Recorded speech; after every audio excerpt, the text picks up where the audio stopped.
Bismillahirrahmanirrahim. Sa ngalan ng Allah Azza wa Jal, ang pinakamahabagin, ang pinakamaawain. Assalamualaikum warahmatullahi wabarakatuh. Sumainyo ang kapayapaan, awa at pagpapala ng Allah Azza wa Jal. Ako muli si Be Inspired ang maghahatid sa inyo ng katotohanan tungkol sa Islam at ang mga kwento nito. Huwag kakalimutan mag-follow, like at share to get latest Islamic teachings and lectures. Sa video na ito, sasagutin natin ang isang komento mula sa isa nating kaibigang non-Muslim. Sinabi niya na si Jesus sumakanya nawa ang kapayapaan at ang Diyos ay iisa, iisa daw ang kanilang dugo, at siya daw ang tanging daan patungo sa langit. Mga kapatid at mga kaibigan, pag-usapan natin ito ng malinaw, maayos, at may paggalang gamit ang mismong Biblia na kanilang pinaniniwalaan. Una, ako at ang Ama ay iisa, Juan chapter 10 verse 30. Ito ang madalas gamitin upang patunayan na si Jesus sumakanya nawa ang kapayapaan ay Diyos. Ngunit bago natin unawain ang verse 30, basahin muna natin ang verse 28 at 29. Juan chapter 10 verse 28 hanggang 29. Binibigyan ko sila ng buhay na walang hanggan at hindi sila mapapahamak kailanman at walang makakaagaw sa kanila sa aking kamay.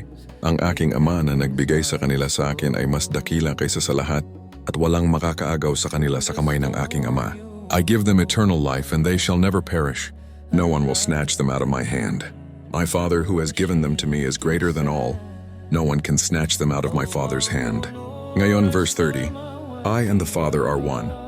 Paliwanag, kung babasahin natin ang buong konteksto, makikita natin na ang pagiging iisa ay hindi pagiging iisa sa pagka-Diyos, kundi iisa sa layunin, kapangyarihan at misyon. Dahil malinaw na sinabi ni Jesus sumakanya nawa ang kapayapaan na ang Ama ay mas dakila kaysa sa Kanya. Ikalawa, my Father is greater than I. Juan chapter 14 verse 28. Ang Ama ay higit na dakila kaysa sa akin. The Father is greater than I. Paliwanag, kung si Jesus sumakanya nawa ang kapayapaan ay Diyos, bakit niya sasabihin na ang Ama ay mas dakila kaysa sa Kanya? Ang Diyos ay hindi maaring mas mababa sa ibang Diyos. Ikatlo, only true God. Juan chapter 17 verse 3. Ikaw ang tanging tunay na Diyos at si Jesus na iyong isinugo, that they may know you, the only true God, and Jesus Christ whom you have sent.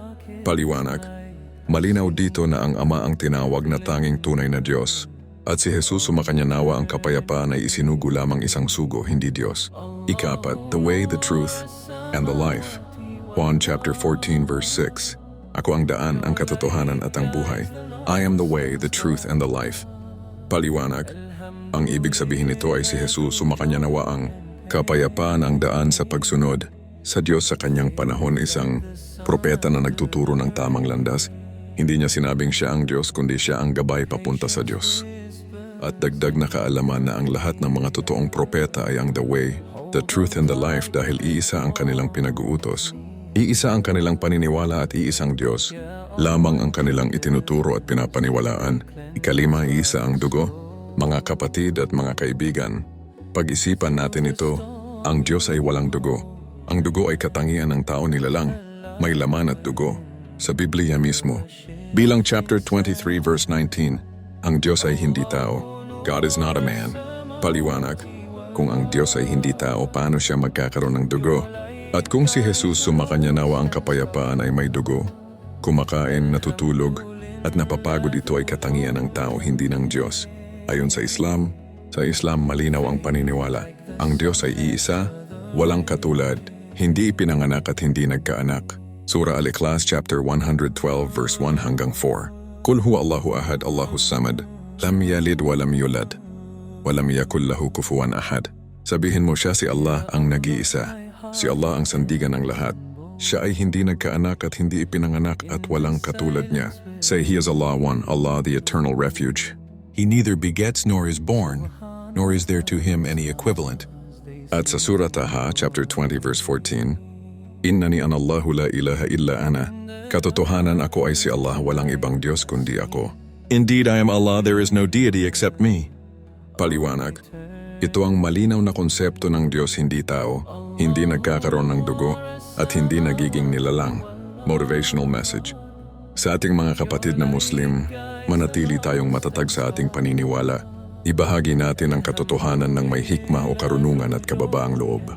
Sa ating mga kaibigang non-Muslim, inaanyayahan namin kayo na basahin ninyo ang inyong Biblia ng buo, hindi lamang isang talata.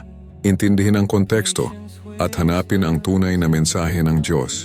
Ang katotohanan ay hindi dapat katakutan, ito ay dapat hanapin. Ako muli si Legendary B, inspired ang maghahatid sa inyo ng katotohanan tungkol sa Islam at ang mga kwento nito. Huwag kakalimutan mag-follow, like at share to get latest Islamic teachings and lectures. Assalamu alaikum wa rahmatullahi wa barakatuh.